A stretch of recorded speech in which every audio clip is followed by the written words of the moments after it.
Generally 8 से 9 घंटे ही पढ़ती थी। बाकी एक टाइम टेबल बनाती थी कि इस महीने ये वाला पेपर, ये वाला इतना सब्जेक्ट कंप्लीट करना है। पहले तो बच्चों को इस एग्ज़ाम के बारे में पता है, पर उनको सही स्ट्रैटेजी नहीं पता है, वो बस एग्ज़ाम में कूद जाते हैं। पढ़ने में बचपन में तो शुरू से ही टॉप थी। जैसे हमारे आर्मी स्कूल में जो भी शिक्षा दीक्षा लिया, तो स्कूल में हमेशा जो प्रिंसिपल रहती थी उसके आँख के सामने हमेशा रहती थी। और जब रिजल्ट आया तो क्या लगा? क्या रिएक्शन था? क्या आपको? रिएक्शन ही था, मैं तो रोने लगी, जो सच बताऊं तो मेरे आँख से खुशी के आंसू बंद नहीं हो रहे थे। करते टाइम मेरे टीचर्स ने मेरे को आइडिया दिया था कि ये एग्ज़ाम होता है सिविल सर्विसेज का, अगर चाहो तो फ्यूचर में दे सकती हो। तो वहीं से मुझे आइडिया लगा, फिर मैंने इसके सिलेबस वगैरह निकाला तो मेरा इंटरेस्ट इसमें बढ़ा, फिर मैंने प्रिपेयर करना स्टार्ट किया। फिर उसके पहले तो बच्चों को इस एग्ज़ाम के बारे में पता है, पर उनको सही स्ट्रैटेजी नहीं पता है, वो बस एग्ज़ाम में कूद जाते हैं। तो सबसे पहले ये ज़रूरी है कि वो सिलेबस को अच्छे से पढ़ें, और जब वो एग्ज़ाम के लिए तैयार हों तब अटैम्प्ट दें। सिर्फ अटैम्प्ट पे अटैम्प्ट देने से एग्ज़ाम क्लियर नहीं होगा। एक स्ट्रैटेजी बनाएं, अपने टारगेट सेट करें, उन्हें अचीव करें, तो फिर एग्ज़ाम में सक्सेस मिलने के काफ़ी चांसेस बढ़ जाते हैं। कितना देर पढ़ाई करती थी और क्या उसमें दिन रहता था कि हमको इतना कंप्लीट करना? जनरली 8 से 9 घंटे ही पढ़ती थी। बाकी एक टाइम टेबल बनाती थी कि इस महीने ये वाला पेपर, ये वाला इतना सब्जेक्ट कंप्लीट करना है, उसी हिसाब से फिर।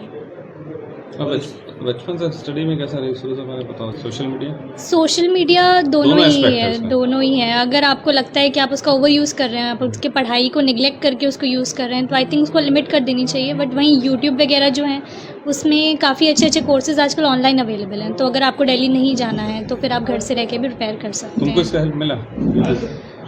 हाँ, मुझे मिला तो है। बाकी दिल्ली जाके रिसोर्सेज और ज़्यादा अवेलेबल हो जाते हैं, जो जमशेदपुर में अभी तक है नहीं। तो ये भी एक कमी है जिस वजह से बच्चे एग्ज़ाम में नहीं निकल पा रहे। एक मिनट भैया। पढ़ने में बचपन में तो शुरू से ही टॉप थी। जैसे हमारे आर्मी स्कूल में जो भी शिक्षा दीक्षा लिया, तो स्कूल में हमेशा जो प्रिंसिपल रहती थी उसके आँख के सामने हमेशा रहती थी। शुरू से ही मतलब कि हमेशा स्कूल में अव्वल दर्जे का रही है। कॉलेज में भी वैसे ही? हाँ, कॉलेज में भी मतलब कि इसके जो नोट्स ये बना के लिखती थी, तो बाकी बच्चों को प्रोफेसर लोग इसको नोट्स को देते थे कि आप इससे सीखो, ऐसा बनाओ नोट्स। पढ़ाई में इसके पीछे कभी नहीं पढ़ना पड़ा, ये अपने आप ही पढ़ती थी। स्कूल से आते ही होमवर्क अपने आप कर लेती थी। हाँ, थोड़ा बहुत बोलती मम्मी हमारे क्वेश्चन तो पूछो, मैं सही बोल रही हूँ नहीं, बस मैं उतनी सपोर्ट था, बाकी अपने आप ही पढ़ती थी। ट्यूशन की कभी जरूरत पड़ेगी? ट्यूशन तो इसने कभी नहीं किया, ट्यूशन तो कभी नहीं लिया इसने आज तक। ऐसा कोई हरकत जो कभी आपको सताया होगा, बेटी का हरकत, उसको याद करके बताइए। मुझे तो ऐसे याद नहीं है कि जब इसने किसी को कोई बात में तंग किया हो। और जब रिजल्ट आया तो क्या लगा? क्या रिएक्शन था? क्या आपको? रिएक्शन ही था, मैं तो रोने लगी, जो सच बताऊं तो मेरे आँख से खुशी के आंसू बंद नहीं हो रहे थे।